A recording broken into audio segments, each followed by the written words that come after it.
उस्मान के बारे में ही है। और वीडियो शुरू करने से पहले एक अहम बात मैं जरूर करना चाहूंगी कि मेरी पिछली वीडियो में मद्दाहों के कमेंट्स के मुताबिक उस्मान इस वक्त बोरियत का शिकार हो रहा है, और उन कमेंट से ये अंदाजा होता है कि बार बार उन्हीं वाकयात की रेपिटेशन ने मद्दाहों का इंटरेस्ट कम कर दिया है, और इस वक्त शदीद जरूरत है कि ड्रामे में कोई नया किरदार या उस्मान बे का कोई तारीख आल्प शामिल किया जाए, क्योंकि नया विलन तो नाइमान की सूरत में आ चुका है, लेकिन तारीखी जंगजुओं में से किसी की एंट्री जरूरी है। और दूसरी बात यह कि अब फतूहात की तरफ तवज्जो दी जाए। एक ही किले को बार बार क्यों फतह किया जा रहा है? और शायद मैं इन कमेंट्स की तरफ तवज्जो ना देती अगर इस बार एल्परसलान की किस्त ना देख लेती। कोई भी सीन स्किप करने के काबिल नहीं था।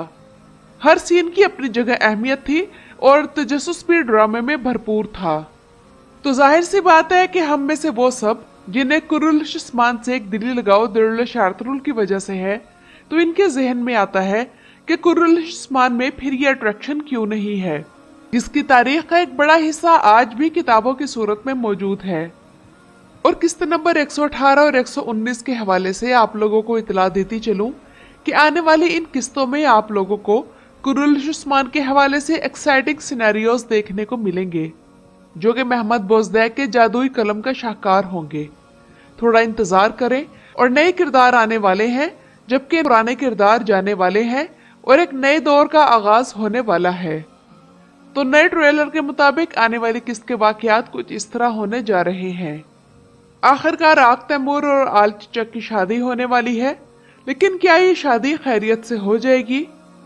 फ्रिक का बाला के हाथों खात्मा, उस्मान बे का अपनी फौज को दोबारा इकट्ठा करना और एनागोल की फतह, ओक्तम बे की शहादत, और उस्मान के बेटों के साथ क्या होगा, और सल्जूकी सल्तनत जो इस वक्त दो तरफ से आग में घिरी हुई है और इसका अंजाम भी नजदीक है, जो कि जाहिर है कि इस आलिशान सल्तनत का खात्मा ही होगा।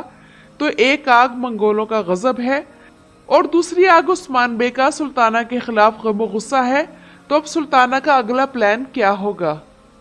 और उलूफ का नाइमान के हुक्म से यानी शहर पर हमला। और इस सीजन में उस्मान बे का जो लुक और गेटअप है, उस हवाले से भी एक अहम और खास बात आप लोगों के साथ मैं आज इस वीडियो में करना चाहूंगी।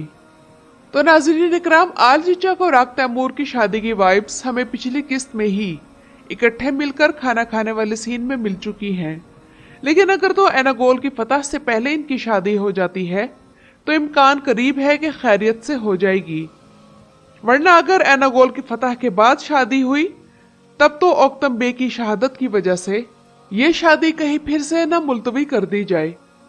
और अगली किस्त के ट्रेलर में मंगोल किसी किले पर हमला कर रहे हैं, तो क्या वो किला एनागोल है या फिर मरमराजिक? और क्या नाइमान ओक्तम बे की गैर मौजूदगी में मरमराजिक पर हमला कर देगा या फिर ये एनागोल है? तो नाज़रीन इकराम, मेरे ख्याल में ये मरमराजिक किला ही है। एनागोल किला तो पहले ही नाइमान के इत्तेहादी उलूफ के कब्जे में है, तो नाइमान को एनागोल पर हमला करने की क्या जरूरत है? और ओक्तम बे की शहादत एनागोल की फतह के दौरान होगी या फिर मरमराजिक में? तो नाज़रीन इकराम, इसी हवाले से लगता है कि अब की बार पहली बार होगा कि मंगोल किसी किले पर हमला करेंगे। और ये सिनारियो कुछ इस तरह हो सकता है कि जब ओक्तम बे अपने सिपाहियों के सामने एनागोल पर हमले के लिए पुरजोश तकरीर कर रहे होंगे, तब मंगोल उस्मान बे का जोर तोड़ने के लिए मरमराजिक किले पर हमला कर देंगे, ताकि ओक्तम बे की फौज उस्मान बे के साथ शामिल न हो जाए, और इस लड़ाई में ओक्तम बे की शहादत अपने किले का दिफा करते हुए हो जाएगी। और यह भी मुमकिन है कि इस किले पर हमला करने के लिए सुल्ताना नाइमान की मदद करे, जो कि इस बात पर गुस्सा होगी कि ओक्तम बे उस्मान बे के कैंप में शामिल क्यों हो गया है। और बिलाखिर हमने ओक्तम बे का बहादुर मर्दों वाला रूप भी देख ही लिया, और बेंगे खातून के किरदार से भी उम्मीद है कि वो अपनी पोजीशन और बेहतर करेगी, ताकि उसके जाने से पहले हम इसका अच्छे वाला रूप देख सकें। वरना अब तक तो बेंगे खातून उस्मान बे की दुश्मनी में इस कदर अंधी दिखाई गई है कि काई कबीले की खूबियों में से भी इसे कोई खामी ही नजर आ जाती है। और पिछली किस्त में मंगोलों के कैंप में जो जंग हुई है, इस बारे में एक कंफ्यूजन अभी तक ये है कि क्या उस्मान बे ने 10,000 जंगजू खत्म कर दिए हैं? तो 10,000 जंगजुओं की मजीद फौज जो नाइमान ने छुपा कर रखी थी, तो क्या वो फौज वापस आ चुकी थी या वो अभी भी बाकी है? और मंगोलों के इसी कैंप के हवाले से खास बात यह है कि आखिरकार महमद बोजदैग ने रियल लाइक सीन्स दिखाने शुरू कर दिए हैं।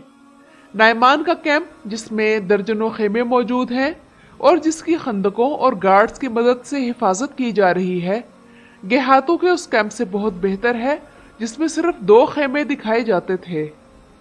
बेशक इस तरह के सीन्स विजुअल ग्राफिक्स की मदद से दिखाए जाते हैं या फिर कैमरा ट्रिक की मदद से, तो हमें इससे गर्ज नहीं। और तमाम तारीखी ड्रामा सीरीज फौज और सिपाहियों को दिखाने के लिए यही ट्रिक्स और मेथड्स इस्तेमाल करती हैं।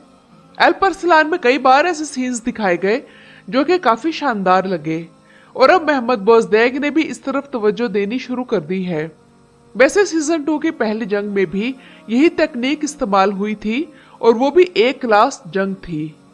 और पिछली किस्त में उस्मान बे ने जिस तरह मंगोल कैंप पर हमला करने से पहले तुर्गुत बे को आजाद करवाया और फिर कैंप पर हमला किया, तो यह इन दोनों जंगजुओं के दरमियान बिरादराना ताल्लुक का सबूत है, और इस बात का भी कि उस्मान बे इतने ज़र्फ वाले हैं कि तुर्गुत की इतनी बड़ी गलती पर भी इन्हें माफ कर दिया, और उधर तुर्गुत भी उस्मान बे के लिए जान खतरे में डालने से नहीं डरे और मंगोलों के यहाँ खुद को उस्मान बे की जगह कैदी बना लिया।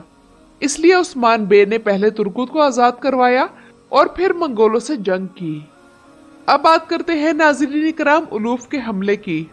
लॉजिकली तो यही लगता है कि उलूफ यानी शहर पर हमला करेगा, लेकिन जिस तरह का बैकग्राउंड है वो कोनिया वाला है।